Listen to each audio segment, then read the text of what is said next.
Hello everyone and welcome to Best of 3. Today we are only co-hosted by one of our lovely hosts, RNGee. Unfortunately, rekenner could not make it. He's on a bit of a vacation, we'd say. Out of the office. Yeah. How are you doing, RNGee?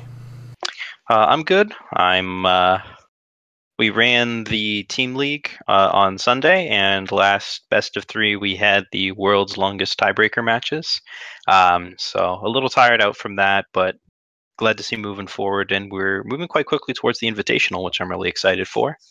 So yeah, I'd say we're in good shape. Yep, and things got stirred up with the good old patch on Friday.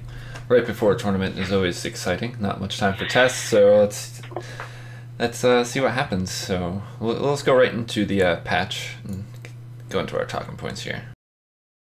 Yeah, Team League playoffs are right around the corner. Direwolf Digital drops a nice patch on us, but just a light one. No major changes except, oh wait, they hit everything with a hammer. So yeah.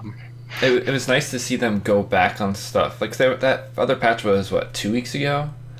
And there was some stuff they buffed, and everyone was like, what? And they kind of like... 2 or 3, yeah. Yeah. Then they're like, oh, wait. So I'm glad to see them quickly look at things and adjust. And I think my favorite out of the nerfs is the Protect nerf.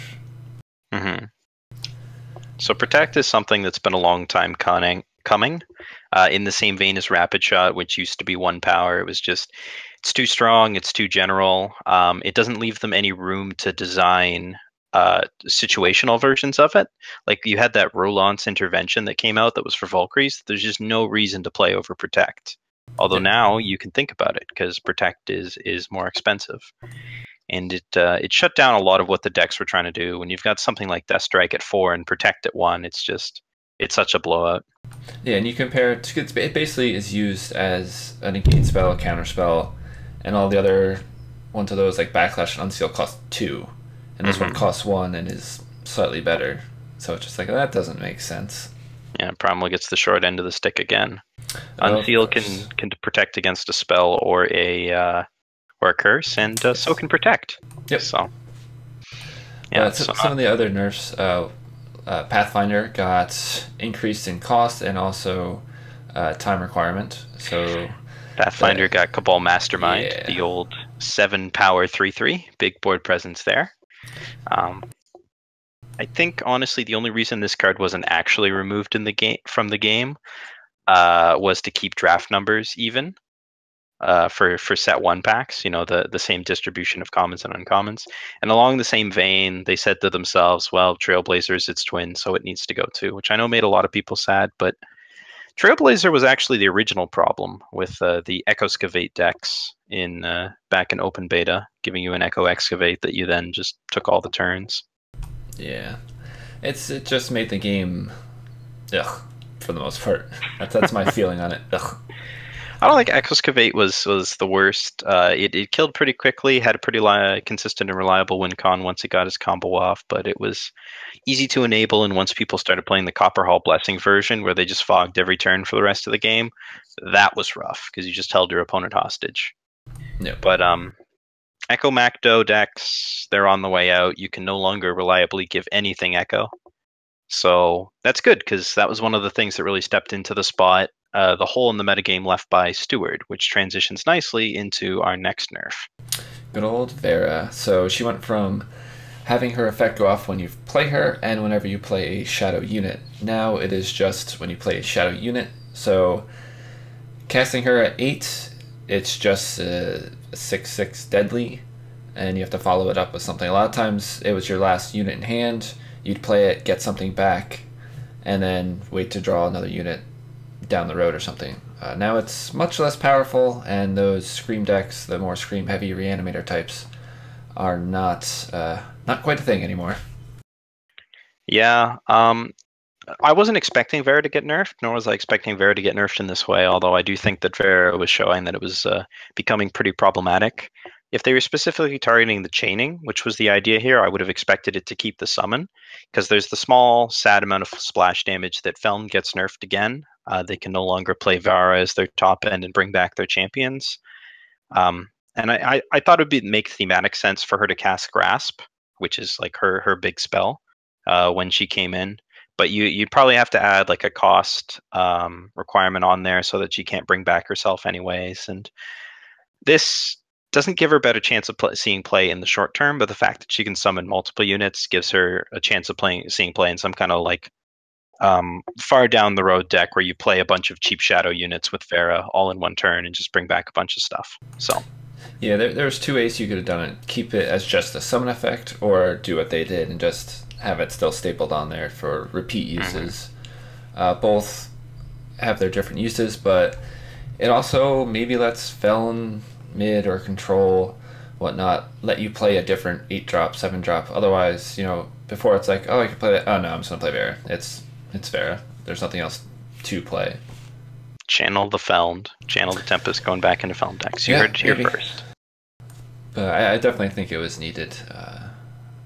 I didn't see it coming, but I don't mind it. Even though I do like it. Felon's my favorite faction combination. It is sad seeing it get hit once again, and I don't even really see it being much in the meta, but we'll get to that later. I'd still rather have Steward back, but this helps to remove some of the more egregious edge cases. And with Dawnwalker last patch, we're no longer quite as abuser voidy. And another Entomb guy that they got rid of is Soulfire Drake goes up to 6. Soulfire Drake actually got buffed way back. It used to be a 4/2, turned into a 5/2, started seeing a lot more play. Between this and Whirling Duo and Highwayman, there just ended up being too much charge in the metagame. And Slay became actively bad because everything would hit you before you could kill it. Yep. And Death Strike is not a good answer to Soulfire Drake because it gives everything else charge. So it stacked up a little bit too much, and I think it's okay to see it go. Fire has lots of other options. There's both Jack and Obliterate, depending on what place you want to go in the 5 slot, and as well as played if you're a Rakano. So there's a lot of things that can fill the slot. So it didn't outright kill any decks, but all of those cards are a lot easier to deal with than the ubiquity of Soulfire Drake in a way. Yeah, we actually saw one of the top 8 Gunslinger decks run Jack. I forget how many though. But yeah, I think it was me myself as a control person at heart love seeing any nerfs to these type of cards. I like this because a lot of those decks they cap out on like 3 or 4, and then they just toss 2 to 4 Soulfire Drakes just for the top end. That's their only card that costed 4 or 5, and seeing at 6 makes it much rougher for them to even think about. And I really like that one. Along with in that similar vein with the Rakano decks and silly things, Protect getting nerfed is great, as we talked about. And then also another Justice card, Wanted Poster. These all interacted quite well for Justice. A lot of these Fire Justice Shadow decks were just playing this and then had their million removal spells, and it was needed, I think. Well, I personally don't think Wanted Poster's ever been that good. It puts you up the card on the board that you killed in the most usual case, and putting it to 2 makes it not so great. It's pretty similar to Madness. It's actually identical now to Madness plus Devour in terms of card advantage, in that all that happens is that you remove a unit for 5 in the usual case, and Madness plus Devour is just okay. So it's no longer actively good, and not that I ever think it was that great, but it'll still see play in the removal pile decks that are desperate for card draw, whatever form it may take, to cycle their removal spells. But you're no longer going to see it in decks where it's inappropriate. Just too expensive now. And then in decks that were running most of these cards, not most of them, a couple of them, Soulfire Alchemist, after getting a buff, gets a slight nerf, going from a 2/2 down to a 2/1. So this may look pretty inconsequential, since Stonepowder Alchemist is a card that has a lot of the power in the summon effect, and doesn't really care if it dies. But I've seen a 2/1 kill Rakano Artisan and Desert Marshal back when both of those were meta-defining cards. So just that single point of health can mean a lot. The tokens, it's no longer good into blocking Grenadin Swarms, is a huge deal. Vera's Favor, a little bit less of a problem with this guy than with the other ones, but it's the fact that it trades with everything now, can no longer block profitably, and can't really attack into anything, makes the card a whole lot weaker overall. Yeah, the Grenin matchup definitely got a little bit better for them now that this is just a 2-1, doesn't just stonewall them like crazy.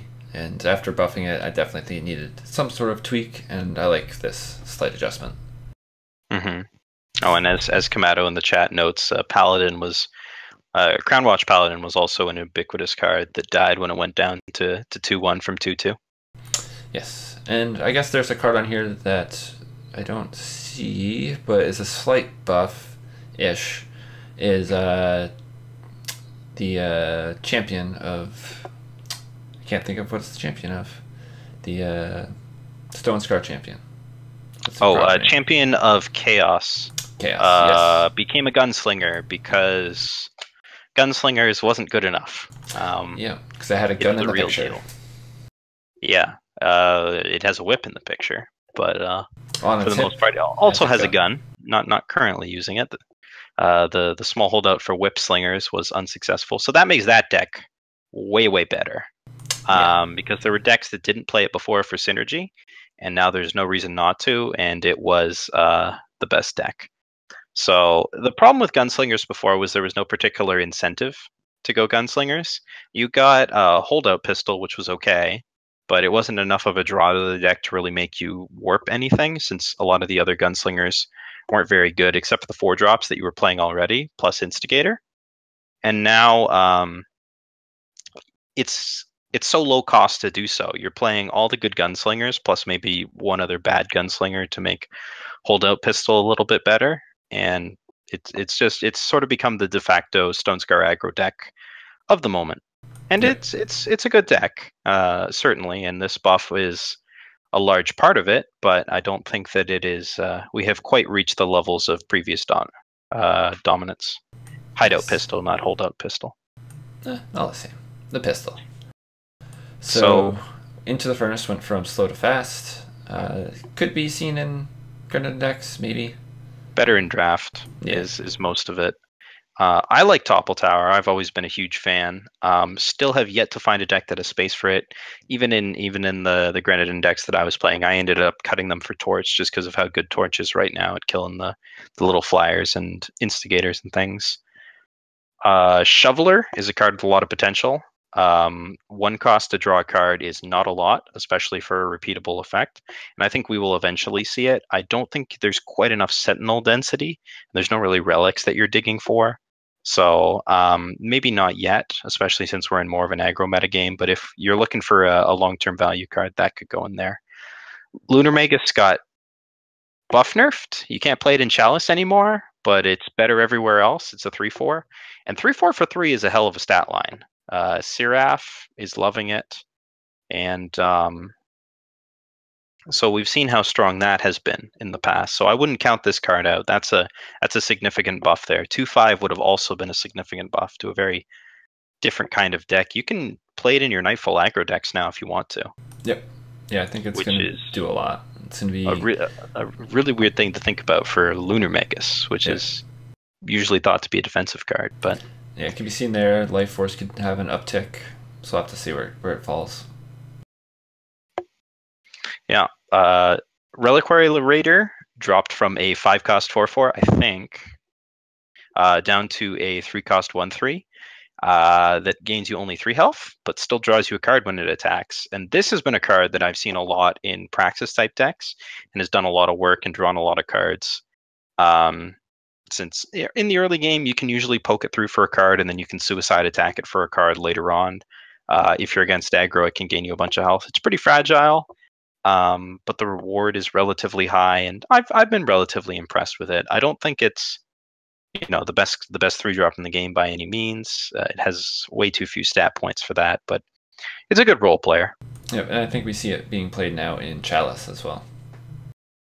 Mm-hmm. So Seasoned Spelunker is a card that didn't see any play. It's the 3-drop that you can pay 5 to play a Power Stone, and it gets +1/+1. Now it gets +2/+2. That's a 5-power 3/3 if you have a relic in play. Or I'm doing everything backwards today. A 3-power 5/5. So the time-based, Relic Matters deck are going to take another look at that guy. As if we skip down a bit, Parapet I think that's how it's pronounced. Sentry. Yep. Got the similar buff, which makes it into a 6/5 for 5, I think. Yes. That shoots a guy There's down. a couple Sentinel-esque buffs, like Stirring the Sand. You can put the Splunker into these Sentinel decks as you're trying to ramp up to these big Sentinels, and this is just a guy that helps you put out another Power Stone and also an early blocker that can get bigger. So I think they're trying to push people in that direction-ish, or just buffing up that sort of unit-based tribal deck. Stirring Sand got better. Paying 4 to bring back a Sentinel, like an 8-cost Sentinel, is pretty exciting, even if it is exhausted. And paying 6 to bring back 2 is pretty good. So I think this card, people will play with it a bit more. The problem is that it really wants to be in Praxis, and Praxis does not have a lot of good ways to put stuff in your yard. You'd think that Shoveler would be a good way, but Shoveler puts the spell in your yard and the Sentinel in your hand, so it doesn't quite work that way. So it doesn't have the enablers, but it's a card that's going to pop up again, I think. Yep. Belling Thunderfoot is mostly a draft change. I don't think the dinos are there for it to really break out, although it is one of the better dinos. I think it's a 6-cost 5/5 stun unit when it comes into play if you bond it, and it has bond, so that's not a terrible card. It's certainly playable. Thudrock, not dying to torch, was a huge buff to Yetis, combined with a couple of other Yeti buffs. I still don't think it's quite there compared to just playing Skycrag, but Yetis are starting to have some good cards instead of some bad cards, and that's always something to keep an eye on. Amethyst Monument keeps getting buffed. It's now a 4/4, probably up there with Amber Monument in terms of you can almost just play it for the unit.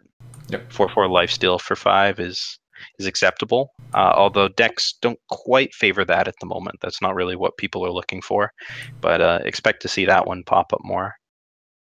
Cabal Slasher is probably nuts in Life Force, although I haven't seen it too much. Yeah, I think I've only played against Life Force once or twice, and it got pretty huge. I think when they had it was like a 12. It was big, but yeah, it's definitely, there's a couple changes, minor things here and there that kind of pushed Life Force, and also I think the way the meta kind of may be shifting. I think Life Force is sitting in a good spot. And I think if people work on that deck, it might be something that we see further down the road. Yeah. IN getting better too. 8-cost ultimate is pretty strong. Master of Torment, now a playable card. 4-cost Power Stone is a lot less embarrassing than 5-cost Power Stone, especially since going from Power Stone on 2 to Mask to 6-drop is a pretty good curve.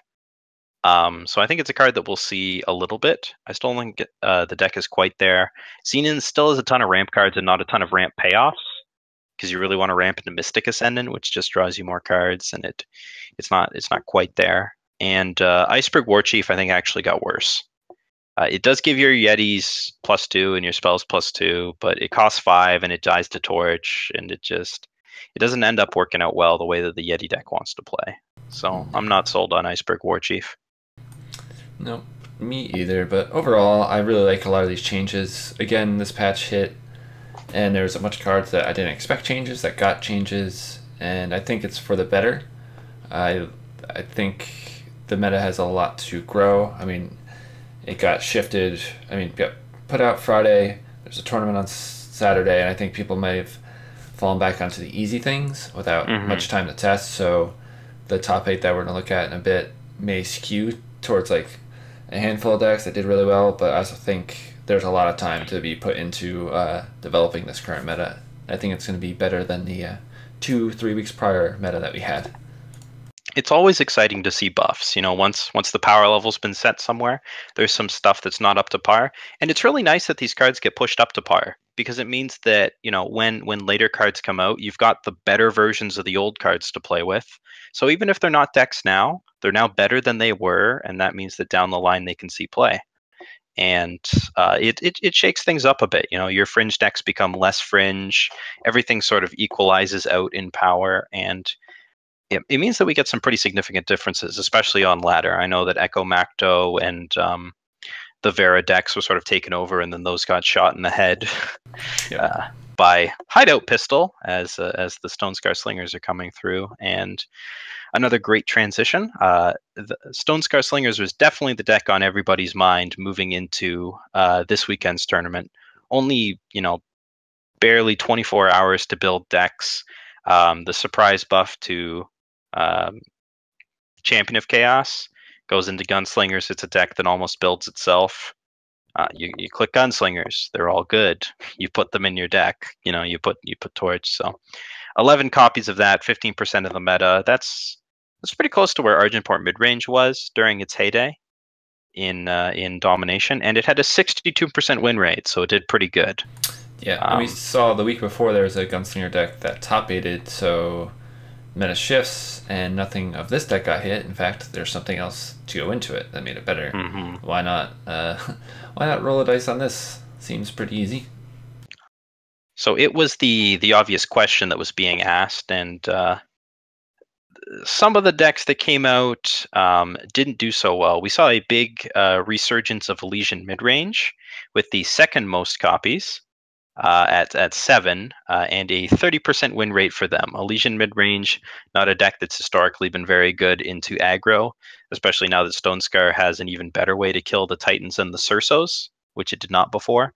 Cerso was an incredibly difficult card for Stonescar to remove, and now they have a holdout pistol on any 5 attack unit, usually champion, to do it.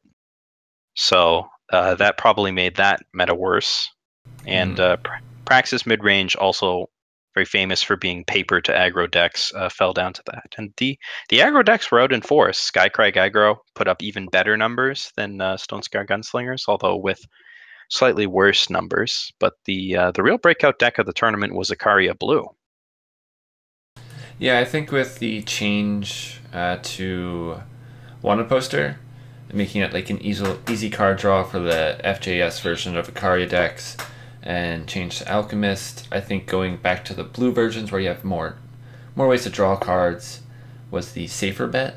And we saw earlier, I think it was like the first 2, maybe even 3 weeks of the ETS, there was a Ikaria Blue each week that top 8'd, I believe. So I think it was another reason to kind of go back and be like, okay, this deck worked here. The meta's kind of shifting. It seems like a safe bet. Card is still an awesome card. We can still draw to it. If they're expecting a bunch of the Stonescar stuff, we have access to Lightning Strike, Lightning Storm, and Harsh Roll. All very good cards against it. So I think they're kind of playing their odds that way. Yeah, it's funny to say it, but being primal was actually an advantage for once. Lightning Strike is a very powerful card when everybody's got these low health charge units. Since, Shadow is relying on stuff like Annihilate, which doesn't hit the champions, the Highwaymens, the champions of Chaos, and Slay, which is slow speed and doesn't interact well with the charge minions. Whereas Lightning Strike kills the majority of what's being played now, and even has insurance against other weapon decks, which I think was a large part of why Ikaria Blue did well this weekend. Just the deck is shaped up okay against some of the charge units, and it's got some of the life gain that the FJS removal piles didn't necessarily have, especially the ones that had moved away from the Throne Warden versions. Throne Warden was a card that was quite powerful against the Skycrag aggro decks. Yeah, and even against like the Stonescar decks, it's hard to highway pistol. Now I'm messing up on the pistol. It's hard to pistol them. It's also hard to Madness Combust versus a Throne Warden. So you're not too worried about just like, okay, I can stabilize with this one unit, and you put it out there, and it's like a Titan, and they just take and kill you with it. This, it has Aegis, it gives you armor, it gives you a small breathing room. So that is another excellent point. Many of the Stonescar Gunslingers lists were playing Madness, usually alongside Ashara and Combust. And the FJS lists have added a lot of units in. They've put in their Macdos, they've put in their Stone Powder Alchemists. They have Madness targets. Ikaria Blue has 4 Throne Wardens and some number of Ikarias, and that's it. So it blanks a lot of the removal, slows the deck down a lot, and they can just, if they're not actually under pressure, and the Gunslinger's opponent is just stuck with this stuff in hand, they can just not play it. And, Hideout Pistol, not very good when your opponent has nothing to kill. It's just a 2-cost spell that doesn't make your unit any less likely to die to a Vanquish or a Harsh Roll or something like that. So the unit light nature of the deck really interacted well with the way that the Gunslingers decks were set up at the moment. Yeah, I think it was a very good meta call for those 3 people that brought it, as they did quite well. We'll look at the top 8. See that we've had 3 of them, all 3 of them in it. Yes, so three Ikaria decks step in, and all 3 of them make top 4, which is the highest that three decks can go. So a clear answer that Ikaria Blue was strong this week. But as always, we don't know what the metagame is going to look like going forward, so let's dive into the rest of it. Stonescar Gunslingers, if you include Dr. Stein's FJS Gunslingers in there, put 4 copies in. And there was a lone Big Xenon deck played by Bruce by God that made top 8 as well. The one aggro deck was a Skycrag aggro deck, so there's three gunslingers. Two Stonescar Gunslingers, one of the FGS and one Skycrag. And I believe both Stonescar Gunslinger variants were the Madness ones. I know there were a couple of players that were not playing Madness, but Madness was definitely the place to be in Gunslingers this weekend at least. And one of those Gunslingers decks did, in fact, take it all down. Childroland rolled all the way through the top 8, defeating 2 Ikaria Blue decks in order to take down the big prize. So Ikaria Blue, pretty good against Stonescar Gunslingers, but it doesn't always play out like that. Yeah, you can always miss your draws. I mean, the Stonescar deck just has so much going on. They have, their charge units. You can still just play out the deck. Yep, you do that.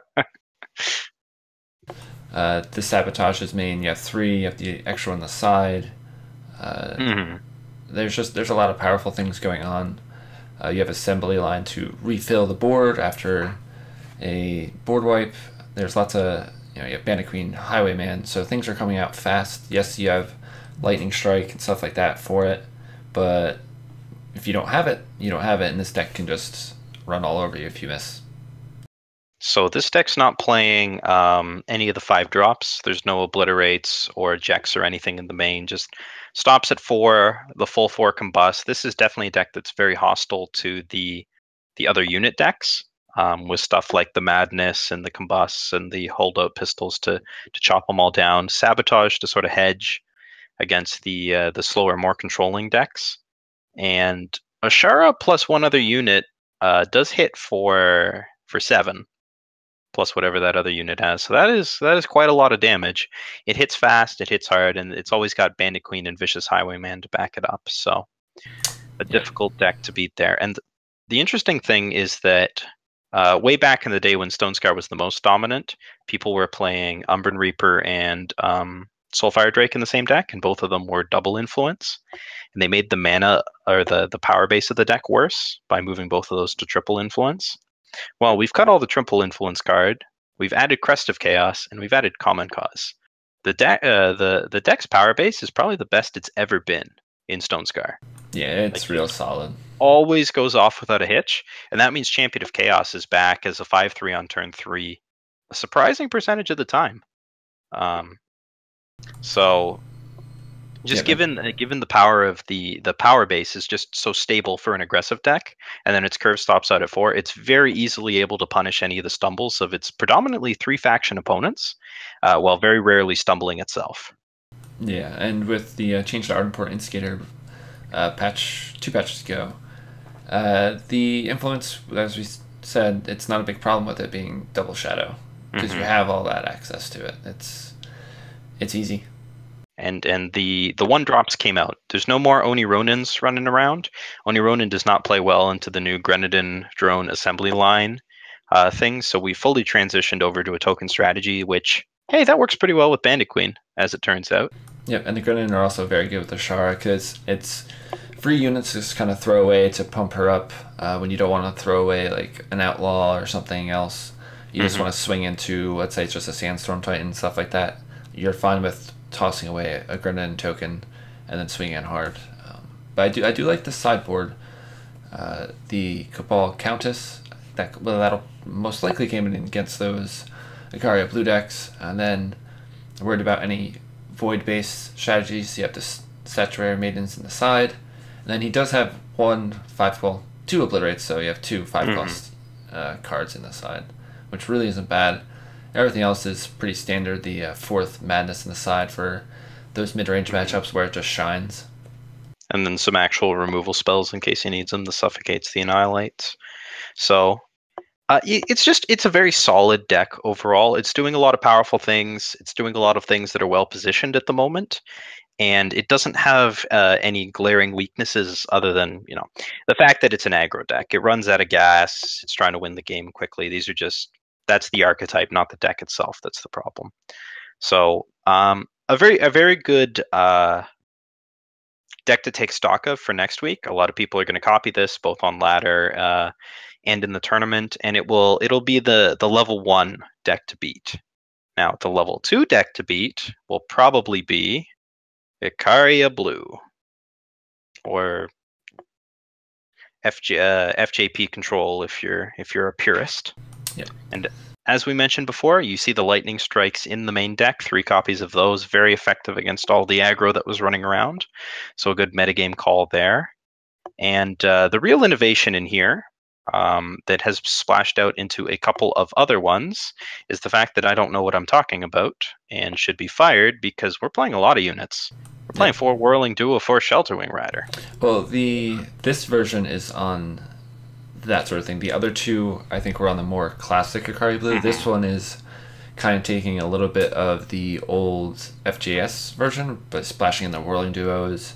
You have the 1 Alpine Tracker and then the Sheltering Riders. I believe the other versions were the more just Throat Wardens, Ikaria based. But this one is interesting, to say the least. So Sheltering Wing Rider is a card that's been showing up in Chalice as well, and may not make the most sense as a defensive card since most people are offensively minded, but it does have the special number of 5 health, and it has an Aegis to protect it. Now it does lose all its attack if the Aegis is popped, but that's actually actively good for these control decks because the number one thing that they're worried about is madness. And the fact that Sheltering Wing Rider cannot be effectively stolen with Madness makes it a pretty safe defensive card to pop down if you've got a weapon or something that or just a face that you want to protect. Because even though you're playing these extra units, they do sort of blank the most powerful swingy spell in your opponent's deck. Madness is just crazy. And again, we talked about Throne Warden, it's the same thing where you're fine playing it out as your only unit and not worried about Madness. Sheltering Rider does the same thing. Because, as you said, the Aegis gets popped, it's fine. It's just an 0-5 now. The really interesting thing for me here is because he's so unit heavy, he's only playing 3 copies of Harsh Rule in the main deck. He does have the 4th in the side for the matchups where he's more controlling, but it's an interesting, sort of big Combre-esque hedge here where you're playing enough units of your own that sometimes you end up just beating them down. And the other card that's come out is Runehammer is no longer in favor. There's only a single copy of Runehammer here in the main deck. With all the Highwaymen running around, the Varus Favors are coming back a bit, the other charge units, it's not quite as safe as it used to be. And with only 1 copy of Throne Warden to buff it up, it's never really going to be doing that damage. So this is a very heavily metagamed version of Ikaria Blue that worked out very well. And kudos to level 13 David for putting it together in 24 hours. Definitely very metagamed against the Stonescar. This version also doesn't have Lightning Storm anywhere. Lightning Storm is a little bit weird of a card because it's still quite good against Stonescar, but it's awful against Rakano if anybody plays that. It's less effective than you'd like against Skycrag because of the Aegis, and it just ends up being a little bit low impact overall. I definitely think that Lightning Strikes are the way that you want to go right now. Yep. And just go 1 for 1 and rely on your Harsh Rules for your mass removal. Yeah, because you still have Permafrost and Torch as cheap early game removal. Lightning Strike only costs 2. Then you follow it up with like Vanquish.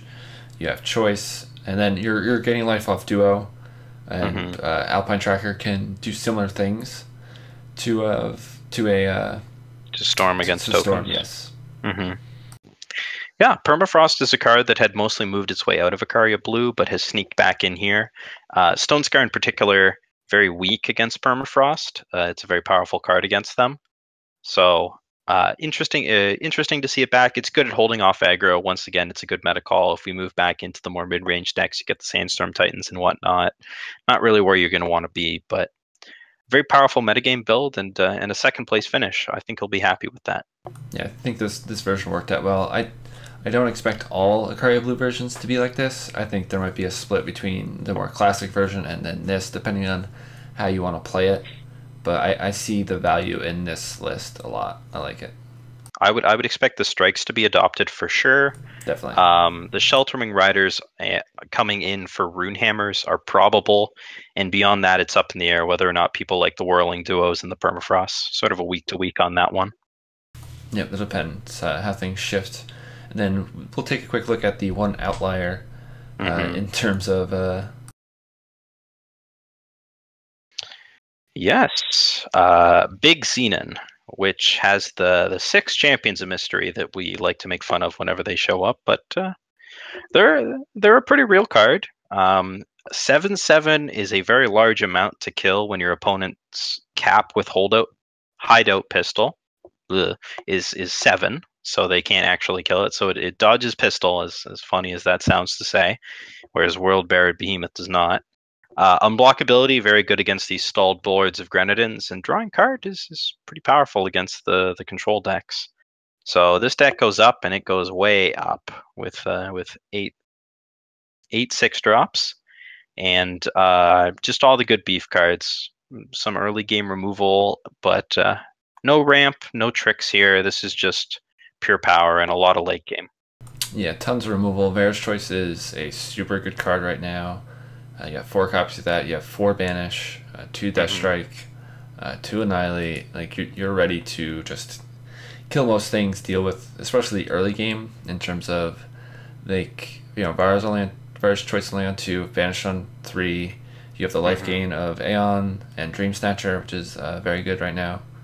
And then you have the big bombs. And then also to draw a bunch of cards, you have Champion Mystery, Mystic Ascendant, Waystone Infuser can pseudo draw cards, and then same with Behemoth. So you can kind of prevent floods for the most part, and then any of these big dudes that happen to die, you can just Dark Return them back. I was surprised to see 3 in there in this style of deck. I would probably only run 2, but I mean I didn't top 8, so I can't really say much. Well, it didn't quite end up going anywhere in the top 8, but it's an interesting build. You'd expect, given the go wide nature of the format, to see some amount of Stray into Shadow or something like that, or at least, maybe some main deck devastating setbacks. But Bruised by God decided that Vera's Choice, very good against charge units, is what he's going to be using to slow him down, and then some life gain to get himself back up. And just Banish is a pretty good card right now. Hits a lot of things for pretty cheap. So yep, yeah. The day of the patch, I built a Xenon deck similar to this. No Champions Mystery, but the same sort of style. And I have the setbacks main, and I was able to go from struggling to hit Masters to hitting Masters in 6 games, I think. I built the deck. Congratulations. Won 6 games in a row. I'm like, oh, why couldn't I do that for the last 2 weeks instead of just sitting in Diamond 1? But I think Xenon's in a really good spot because you can build a big Xenon deck like this. You can build the more mid-range with the Obelisk, or a version like this where you have like Carnosaur and stuff, or you can go Life Force. There's a lot of potential in Xenon to go 3 to 4 different ways with it, and I think that's awesome to see in one faction. You don't really see that too much in the other factions. Unless you're playing Cambrai. Yeah.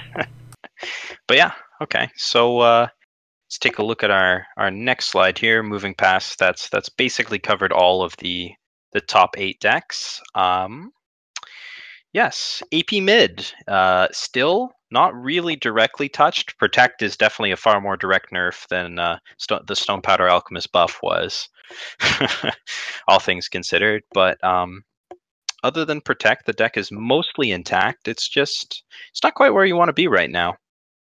Yeah, I don't think it does too well against where Stonescar is sitting.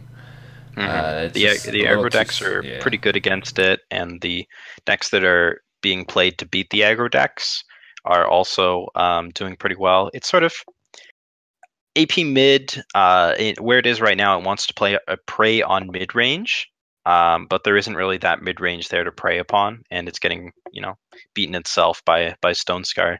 Tavrod no longer invulnerable. Hideout pistol can kill him, so that's a scary place to be. when something like Vicious Highwayman can take down a Tavrod. Yep. Or you just get Madness and then game's over. Yeah. That's actually never mind Hideout Pistol. I keep talking about that card, mostly to reassure myself that I can pronounce it correctly. But Madness on Tavrod is one hell of a beating, and the fact that they don't really have Protect to stop that anymore. No AP mid deck wants to hit 7 power to play Tavrod with Protect backup. No. Means that the deck is definitely in worse shape. Like Sabotage is a good card, but it's not as good a card as Protect was, and making the swap makes the deck a lot worse. Yeah, Sabotage can't hit the top deck Madness. Yes. Or the top deck, whatever else. So FJS also took a hard hit. It was definitely a deck poised to prey upon these mid-range decks, AP mid in particular, and the fact that decks are going under it. It transitioned into the mid-range version to try to stop that, and then decks went under it more effectively. It means that that's a deck that's on the way out of the metagame at the moment. Aggro is not what you want to be facing when you're playing Removal Pile, and yeah, so I expect that deck to transition out of the metagame fairly quickly. I think that aggro will hit a brick wall in about a week or two, and it can come back a bit, but I think we'll see more of the armory versions than the true heavy removal pile versions at the moment. Yeah, definitely. I think they'll go back to the harsh rules. Mm-hmm. So Gunslingers, deck to beat, absolutely. Have a plan, know what you're doing, and don't overreact. You don't have to remove all the madness targets from your deck. You don't have to worry about getting combusted. You know, aggro decks, sometimes they curve out and they're going to beat you, and that's okay. Just the idea is that you want to play something that's well positioned against them, rather than something that hard counters them. This isn't the AP mid meta level of dominance. You know, 62% is good, but that's week 1, so we'll see how they shake out. It's not even week 1; it's day 1. Yeah, it's less than 24 hours 1 for the first tournament. So then Icaria Blue. Do we think it's the right call, or was it just the luck of that day? So I think it's a good call. Icaria Blue, definitely a card or a deck that has a lot of tools that can play into a couple of different things. If other people start playing other hard control decks to beat these aggro decks, Icaria Blue is going to be able to position itself pretty well against those. You got stuff like Icaria herself, you know, Daisho, some Rain of Frogs if you want it. So it's got the tools to beat control as well. I think it can do enough things at the same time that it's not a bad choice, but I would be surprised if it was a dominating one. It's always a pretty unpopular. It's one of those decks that's pretty niche. You know, the people that like it really like it, but it's never one that really takes over in terms of popularity. Yeah, the meta's definitely shifted over the last month. We had the AP mid quote unquote problem, and then it was the FJS quote unquote problem, and now people are kind of gonna assume it's the Stonescar problem. But I don't think, like you said, don't overreact to it. It's an aggro deck. It'll kind of settle, especially with it being that quick. People don't have time to test other things. It's just like, oh, let's fall on this. I think there's a lot of potential for this meta to evolve, and not, as Reddit says, the worst meta ever. Let's be real. Every metagame is somebody's worst metagame, and every metagame is somebody's best metagame. People are different. People overreact. People like to exaggerate. So the dominance of this right now is nothing like where Stonescar was a year ago, when it was just going tournament. Like I think we'll see a Stonescar in top 8. Stonescar might win. I don't think we're going to see 4 copies. No. That would deeply surprise me. All right, so let's move into looking at some folks from the tournaments here. Okay. Our leaderboard. It's a little cramped this week, but we wanted to get to the full list and kind of paste it out here. So this is where everybody who is just here for the meta trends turns off. We are talking about the Invitational. As for some reason, my screen just dimmed. Okay, we're sleeping. All right, so the Invitational is 32 people from the first season of play. Everybody who wins a weekly tournament gets a direct invite, and we're 6 weeks in, so the 6 players that have done so are represented in the orange. on the screen. And the part that comes in for most people, and the way that most people gets their invite, is the 18 people with the highest IP also get invited. So that's the people that you see in blue there. This actually extends down to, I think, about 23 people, 21, 22 people. And the lowest of them are all tied at 17 points with 2 weeks to go. So that means if you want to go to the Invitational and you haven't won a tournament yet, you're definitely going to want to get yourself to at least 18 points to be sure that you're going to make it in there. 18 seems like the magic number. I think that's the number I said last week as well, and it seems to be coming true.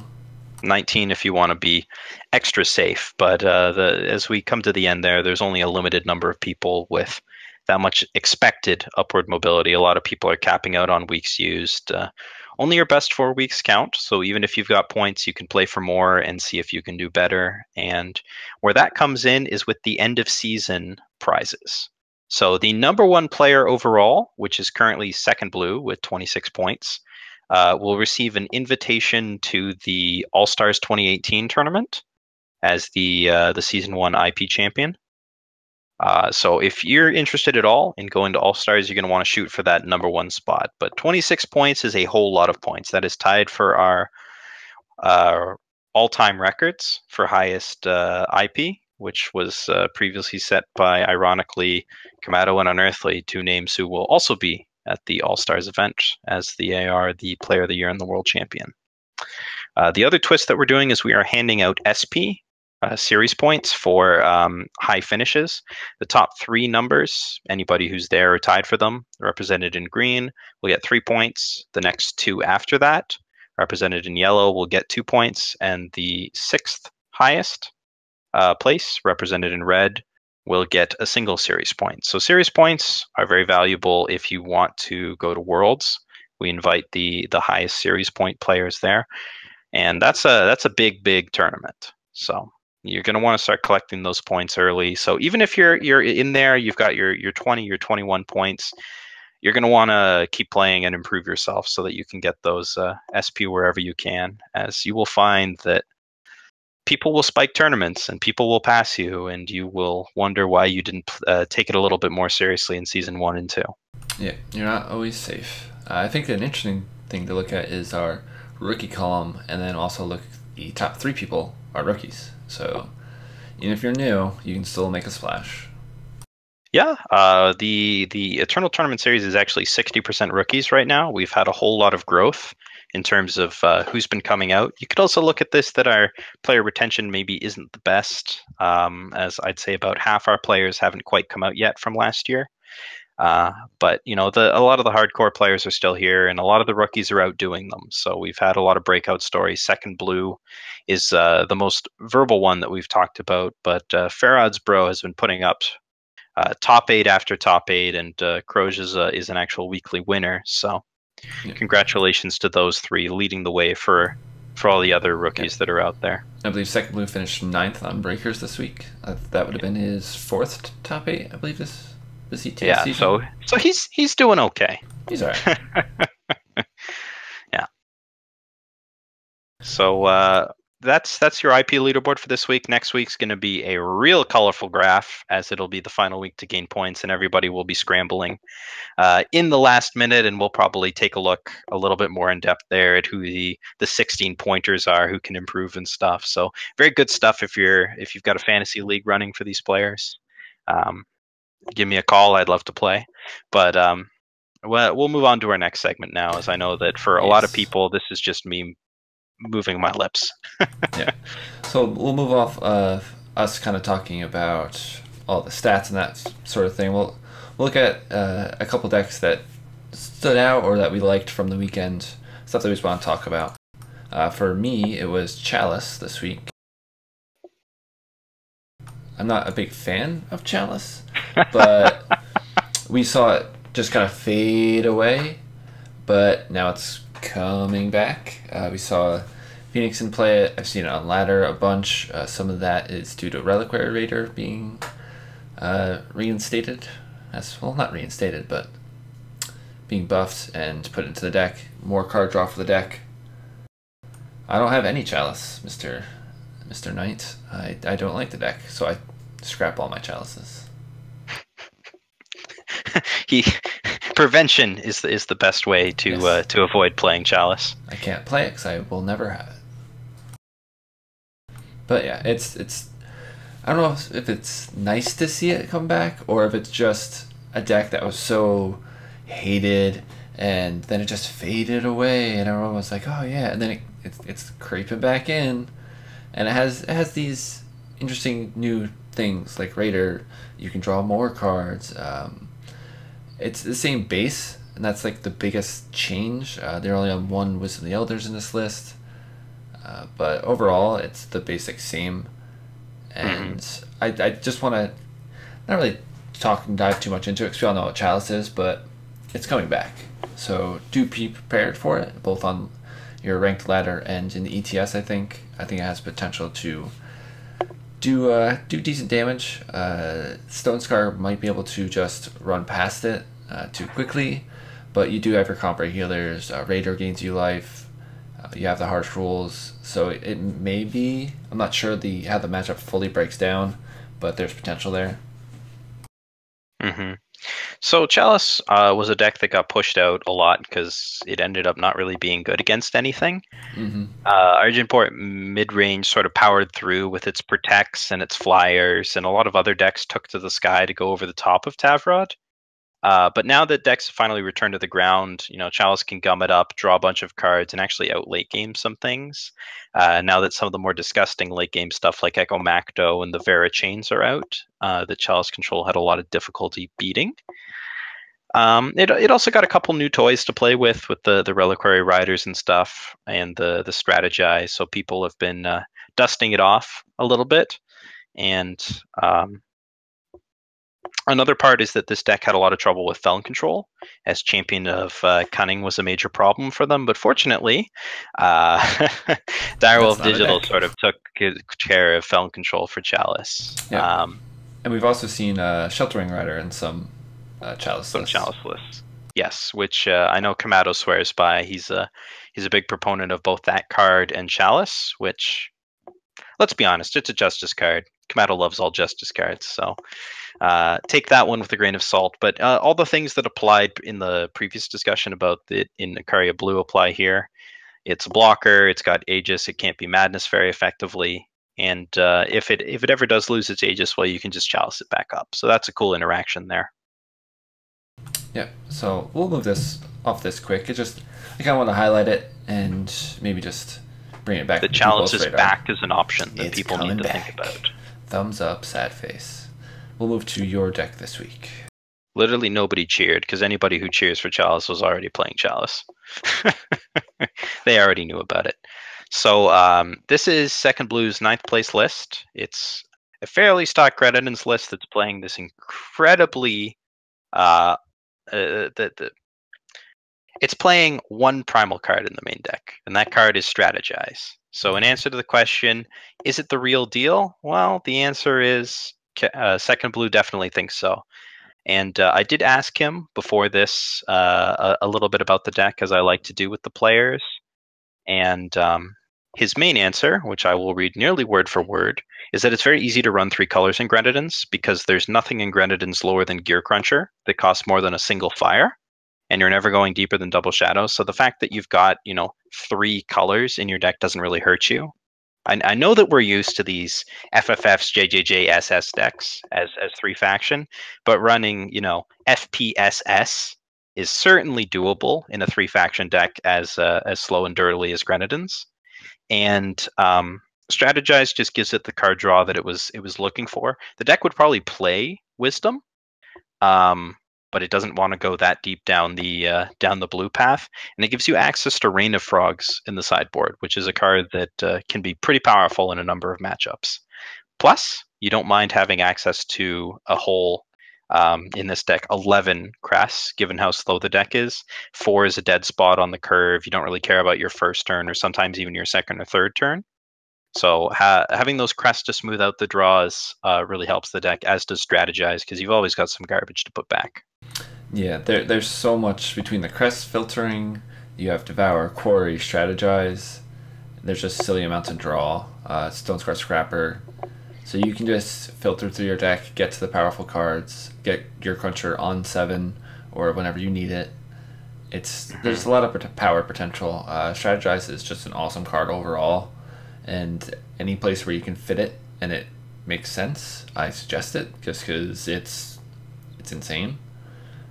But I'm also a person that just likes drawing cards over You like drawing winning cards, sometimes, so that could just be my favor to it.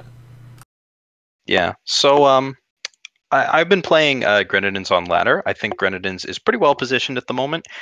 You got a bunch of stuff to gum up the ground against other Stonescar decks. It gets kind of funny sometimes. They play assembly line, you play assembly line, everybody trades. Although it isn't that good against aggro decks if you fall too far behind, since it doesn't have a lot of life gain and it doesn't have a lot of ways to stop this guy. Big fan of Torch in the list. I think Torch is really good in Grenadins right now. It just kills so many things out of all these aggro decks. It's also pretty good at grinding out any of the mid-range decks that happen to be around still. Since everybody's sort of gone to the ground, it works out. Not great against Chalice or Icaria Blue, but Scrap Heap and Rain of Frogs do give you a few options there. My one big miss for me in this deck is that there's only 3 Stonescar Scrapper. I think that card is nuts, and I think you should play 4. But something does have to go in order to improve your early game and fit in the strategizes. And I imagine with the added card draw of strategize, he found that Scrapper was not as necessary, and that's why the cuts are there. Yep, and you still have the Madness Combust package as well. Mm-hmm. Although it's a lot weaker than it looks in this deck.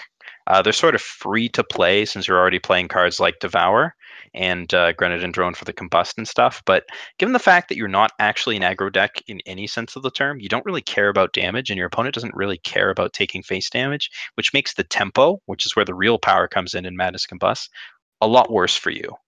The fact that you're essentially defensively Madness Combusting your opponent's aggro units a lot of the time makes it a lot weaker in this deck, but it's such a low cost include, and it does it does make some good 2-for-2s.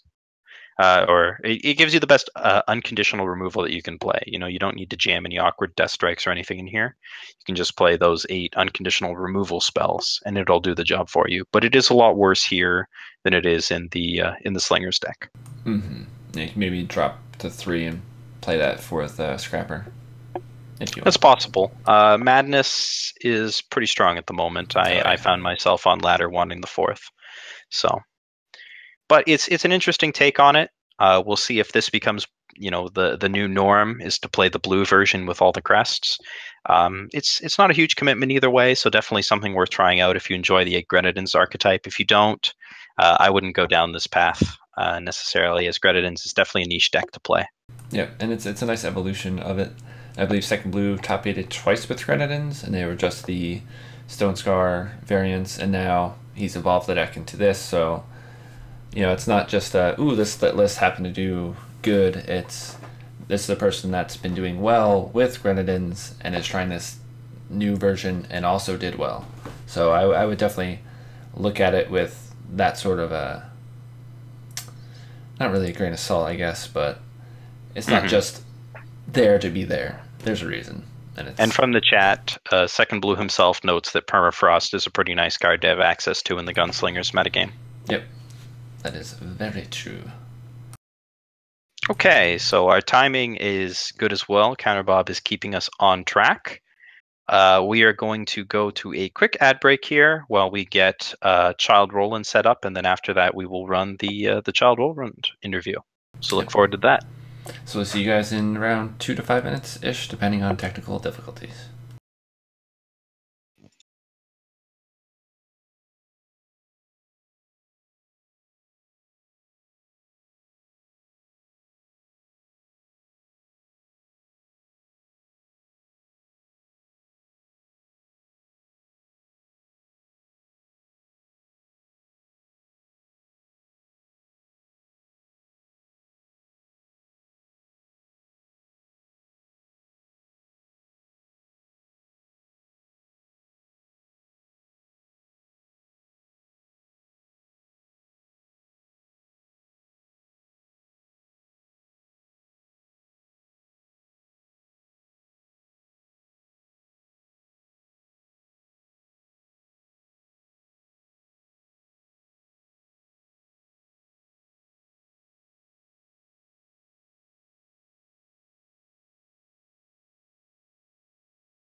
Hello, everyone, and welcome back to Best of Three. We are here with childroland, and you can see his many accomplishments here.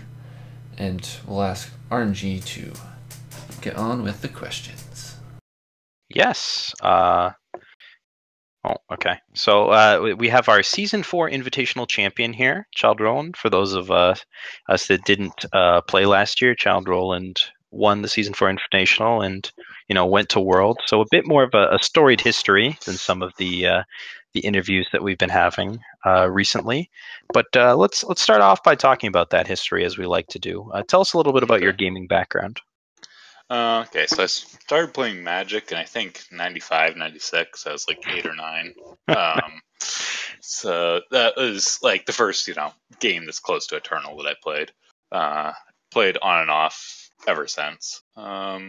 Played Lord of the Rings TCG somewhat competitively when that was a thing, when the movies are out. That's, Both weeks. Yeah. It's about that, yeah. Mm-hmm. But yeah, I've played Eternal since I think August of open beta or closed beta, and yeah, I started playing competitive Eternal. I guess would be the first week of the season 4. The first season 4 week was the first Eternal tournament I played in. So a long break between starting Eternal and playing competitively, so to speak. Yeah, I knew little bits about the scene. I think I was on the subreddit most of the time I was playing, but like I was playing Magic tournaments, mostly, and that was fulfilling my competitive stuff, so I didn't really look into the Eternal stuff. But then, yeah, once I did, it was like, oh, this is awesome. So hung around. It's always good to hear. Yeah, yeah, it was a lot of fun. So, I know that you've been renowned for aggro decks for a while, and you were playing aggro even up to the Invitational, if I recall correctly, and Skycrack Worlds. So you've been playing aggro for a while, but what made Slingers? I know it was the obvious choice, but what made Slingers the choice for this weekend? Oh, specifically this weekend. Well, I'll give you a hint or a little look into my tournament prep for the past few weeks. I've been using the individual ETS almost exclusively as prep for the team series. Okay. So I will play. We'll decide what deck we're gonna play, what decks we're gonna play in the team series. Say Thursday or Friday night, and whatever one I'm playing, or if I'm not playing, I'm playing whatever one I want to brush up on the best. I'll register for the ETS. And so this week, Conf convinced us that Gunslingers is the real deal, and that I shouldn't play Argentport again. I should try this one out.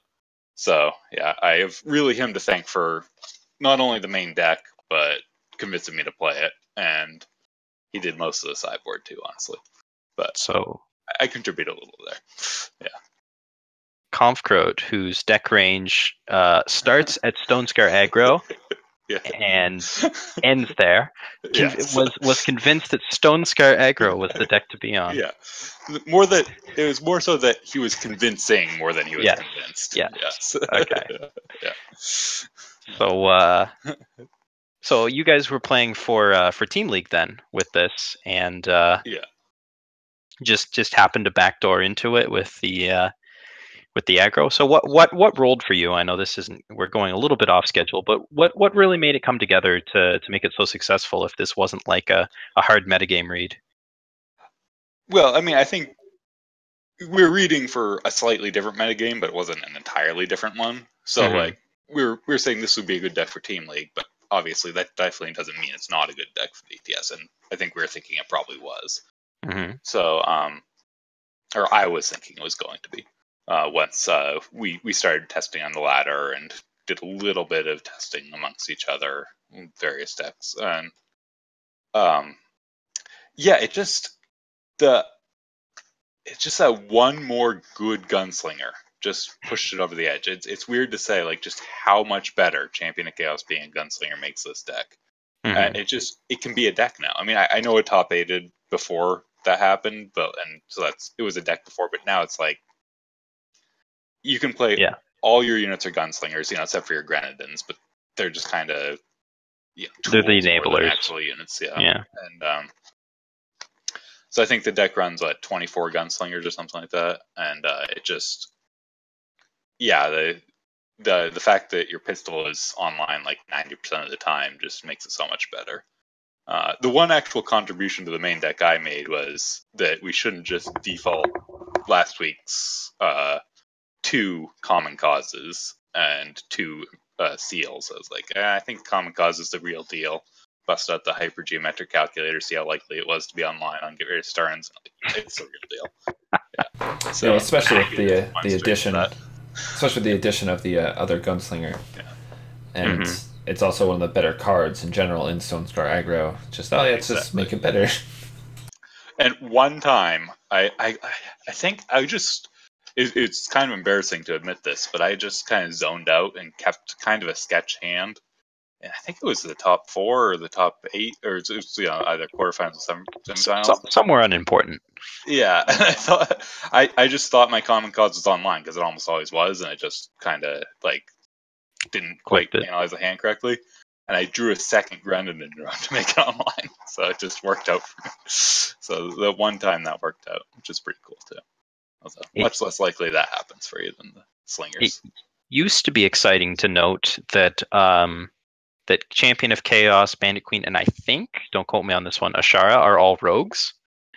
So you could backdoor into common cause that way. Now, of course, they're all gunslingers, so it doesn't really matter. But there used to be secondary tribes coming into play, which was very exciting. Yeah, that's sweet. So, I know we touched on this earlier about your renown for aggro decks and playing them pretty well, I have to say. But what is it that draws you to aggro decks, both in general and in Eternal in particular? I know you put your favorite card is Oni Ronin, so that speaks volumes. So in general, I like to be the one asking the question. I don't like to sit down and hope that I have the tools to answer what my opponent's doing.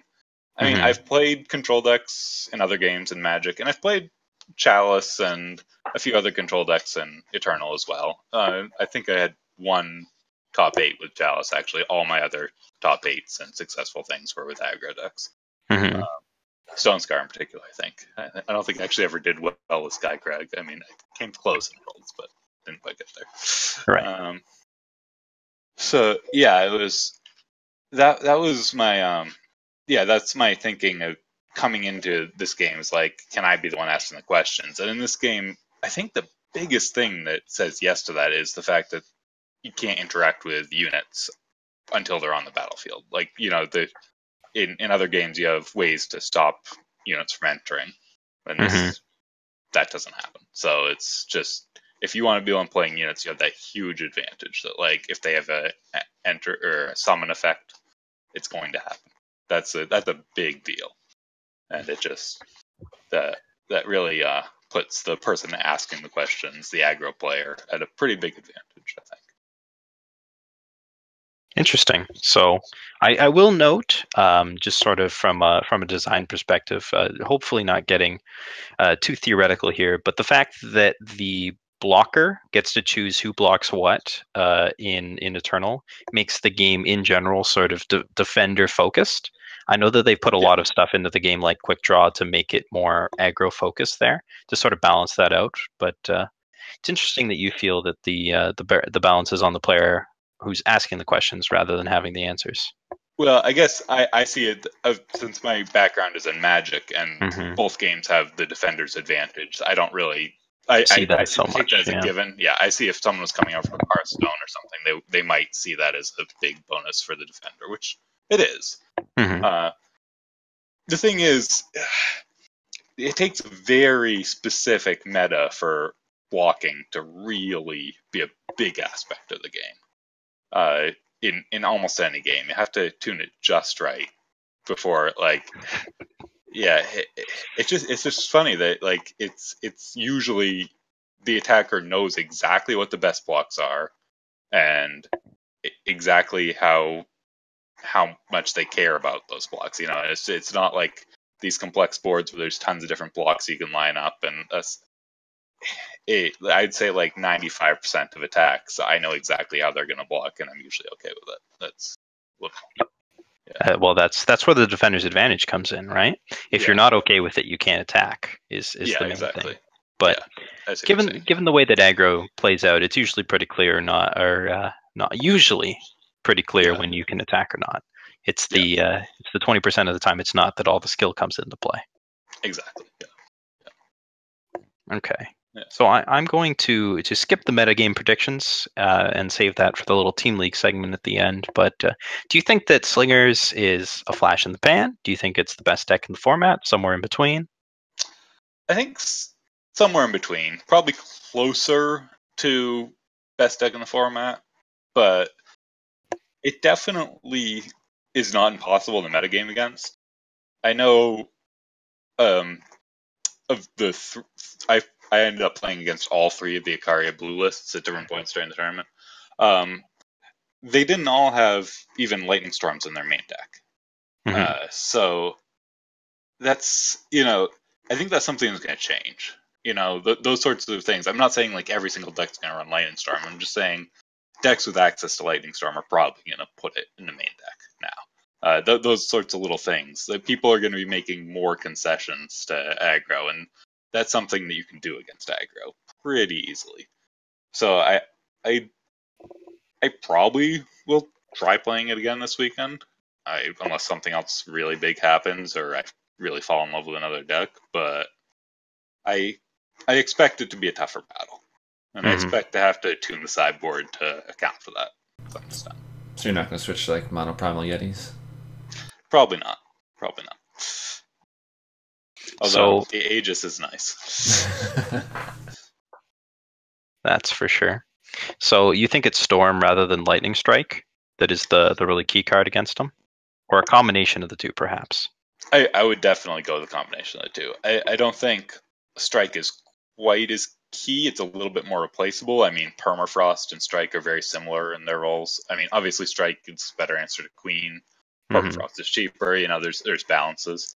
The deck only has 8 charge units, so the being able to answer the charge units isn't as big a deal as it might be in some other cases. Okay. But I look at Lightning Storm as like a very unique card. I mean, obviously you also have Harsh Roll, but it costs way more. Setback. 5 is so much more than 2. Setback, yeah, that's another thing too. I haven't seen as much of it. Like I've seen a little, but I don't even remember if my board got Setback during that whole tournament. Like, it's a card that fell off the face of the earth after the patch, I think. Yeah. You saw 4 Setback before in the main deck, and now there are 2 in the sideboard, maybe. Yeah, it's funny. Like, I honestly wasn't even thinking about it. You're right. It is very similar. It's it costs 3, and it's it's super unique, except for this nearly identical card. Yeah, that's true. But yes, so mass removal, effective strategy against Stonescar. Charge, less of an issue against this deck than some of the others. Yeah. That's what I'd say. I would definitely not abandon Lightning Strike, though. You have a good point. That is a strong card. And yes, bring in Setback if you're a shadow-based control deck. I haven't seen as many of those, but yeah, Setback has the advantage of not being dead against the more control decks. You can still take spells from their hands as well. Or Lightning Storm can be just kind of there. Yeah, it's not embarrassing to have Setback in your main deck against a control deck. Although, I think I'd probably be looking to side it out a lot of the time, but it's at least not embarrassing. So we're going to go off script again, and just while we have you here, you're one of the players for SPG Destiny, and we're hyping the team league up, and you guys were playing in the playoffs on Sunday. Yeah, we were playing in the playoffs, or at least scheduled to play. You want to take us through that a little bit? Yeah, that was rough. I mean, we had a really good run. We came this close to a 7-0 Swiss. Like, I was up, or we were up. I had won 2 of our matches in the 7th week, and then we got reverse swept, including me, and it was rough. I think the funny thing about that match was that it really showcased that the Soulfire Drake nerf was correct, because every single winner in that match had 4 Soulfire Drakes in the 90, and I think so that was pretty crazy. But and then like I was talking to Tony G, our team captain, about this the other day. I think it was just a combination of things. The balance patch hitting on Friday, which I know happened for everyone, but then we had the ETS on Saturday, and both Drolicek and I made deep runs, and it just took away from our prep time. And I think we just thought we could put in these decks, and they'd done well, so we'd be okay with them, and that, and just a little bit of flooding, and things fell apart. So for the viewers at home that may not necessarily have watched this, Destiny ended up as the first seed out of Pod B with a 6-1 record, and matched up against Eternal Warcry Justice, who led off with Hulkbuster on his trademarked 3F Don't Care aggro deck, who then ran the table 6-0 in games. So is that deck the real deal? Is Hulk, as he is described by me once and now self-described, is he Jesus? He's a good player. That deck, I can't fully explain how good that deck is, because 3 faction and not too shy about double influence in an aggro deck. It seems like it shouldn't work, but it seems to work.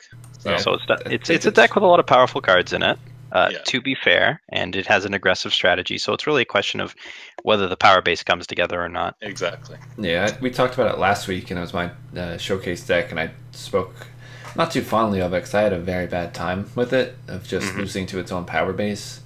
But he may indeed be our Lord and Savior with all the right influence requirements every time or something, because he seems to be the only one that can pilot this thing.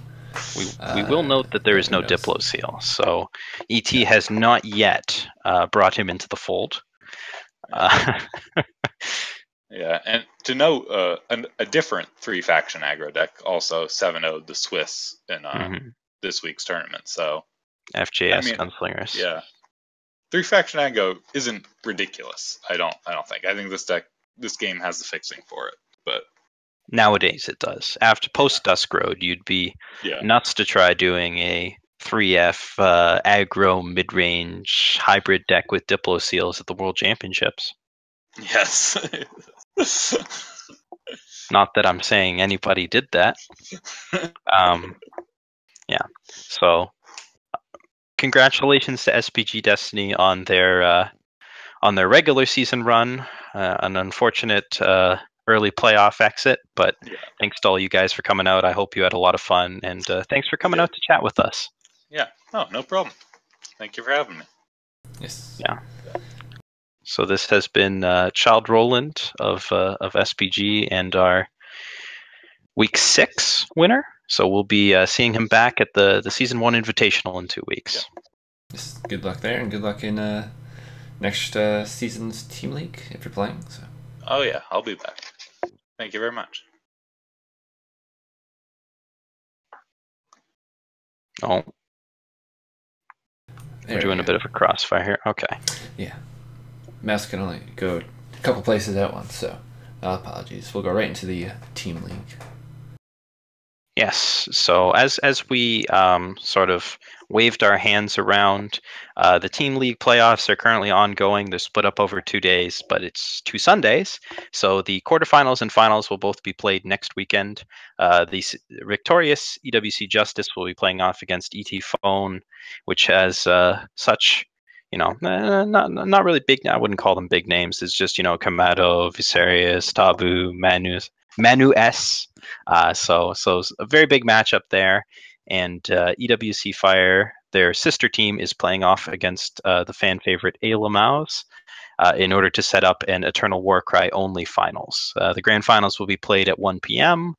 It will be exciting. There will be lots of play, lots of decks, and is between 0 and 2 Eternal Warcries. We don't know just yet.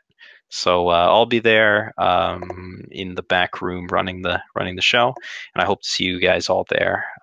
We also have week 7 of the ETS coming up this Saturday, which is going to be a whole lot of action there. It's going to answer all the questions that we asked on the show. Is Ikaria Blue the real deal? Is Slingers the deck to beat? Et cetera, et cetera. And as we are finally hitting the grand finals of the Team League, I know a lot of people have been agitating to find out what's going on with Team League Season 3. The answer is I don't know yet. We're going to put it together still. We need to figure out what the rules are going to be like. So we're going to be doing a breakdown the week after this coming week, and then I will start to announce what the Season 3 rule set will be and when the signups are. So we're about 2-3 weeks away from signups starting. So look forward to that. Yes, and as always, at the end of the show, we open up any Q&A that you guys may have. So we'll be looking at chat, so fire any questions away. If you don't have any, we'll wrap up. But yes, I'm looking forward to Season 3, seeing what sort of changes we can make. I know there's some small issues here and there, some footholes, we'll say, that we've kind of fell into. But I think everyone had a fun time, for the most part, playing and watching. Yeah, those that did come out. Yeah, I'm not sure quite what it'll look like. We're going to try to set something by which, instead of doing team registration every season and it just totally shifting, we're going to keep some teams around, send some out. So we'll see what that ends up being there. But it's pretty cool that we happen to have childroland on today, as it allowed us to segue nicely both into Team League and into the ETS performance there. So. Any predictions you think of who's going to win from any of those matchups or win the whole thing? I think we will see a EWC team in the playoffs. I don't think we're going to see 2. I don't know which one it's going to be, though. I always like an underdog, so I like the Lamaus. But I just have a feeling that ET Phone is going to take the whole thing. Whew, okay. You're going with the world champion. That's a bold pick. Yeah, that's my hot take. Hot take. World champion, 67% win rate. Not a bad player. Pretty good. On a pretty good team, too. I seem to have upset the Overmaster, but as you know, Mr. Overmaster, I do enjoy your FBS Scream deck, and so I don't have many handshakes, but it's just my feeling. Yeah. So I wouldn't call this a win-loss prediction, but I predict that if Eternal Warcry Fire wins, Darkness will be insufferable, as that will be his 3rd win. So we'll see if that happens. So I'm not cheering for or against. If he wins it, they deserve it. So you would say we'd enter a dark age. The dark times are upon us for sure. We'd have to switch your Discorded theme. Yeah, slightly. We have to turn on the sound in the game too. So I do take your deck seriously, Hulkbuster. It's just it confuses me a lot, and I want to do good with it because I like all the cards in it, but they just don't work for me. Yeah, so Hulkbuster's asking, how much do I have to win before you take the 3-faction aggro deck seriously?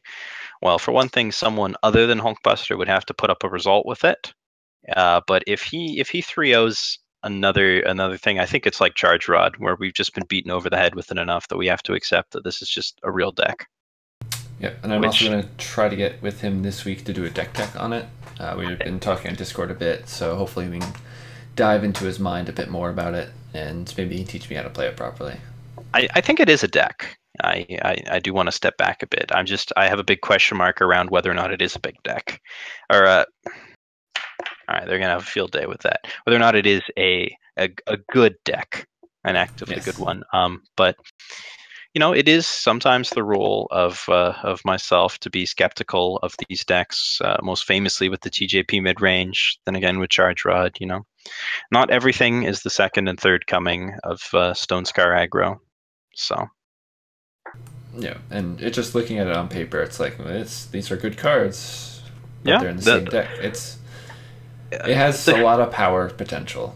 Yes, the hoops being jumped to are not being jumped to just for fun. There's definitely a big payoff for when the deck works. Just the question mark is around how often it works for people who are not Hulk. Yeah. I know I have RNG in my name, but I imagine some part of that comes into playing it. Yes. Smile Fire is realizing my little joke.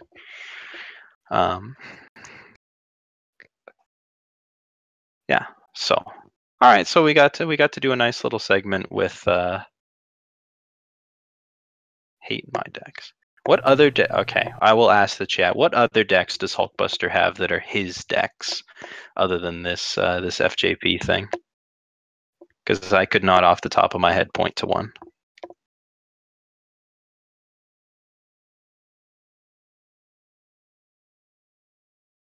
TJP mid. All right, I hate all of Hulkbuster's decks forever.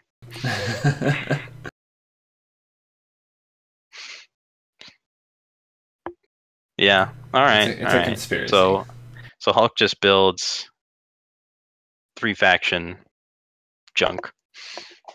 There we go. All right. Maybe I'd like your decks a little bit more if they were only 2-faction. I don't know.